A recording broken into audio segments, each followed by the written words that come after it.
Şimdi Isilux şöminenin tasarlamış olduğu üçü bir arada elektrikli görsel şömineyi tanıtacağız. Gerçek alev efekti, gerçek odun ateşi sesi, gerçek ısıtma üçü bir arada.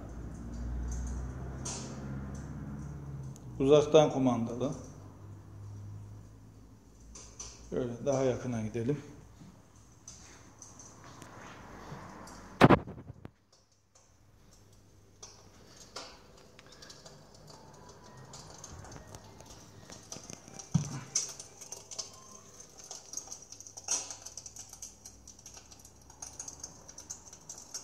Şu şekilde kapattığınızda, birinci tuşa bastığınızda alev efekti, ikinci tuşa bastığınızda odun ateşi çıtırtı ses efekti,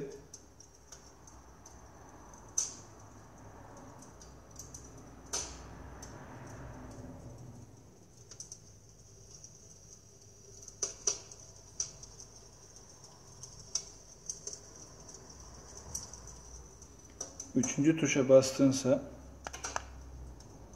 ısıtma devreye geçiyor.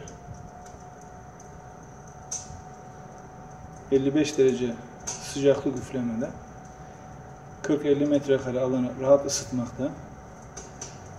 Hem gerçek alev efekti, hem gerçek odun ateşi sesi,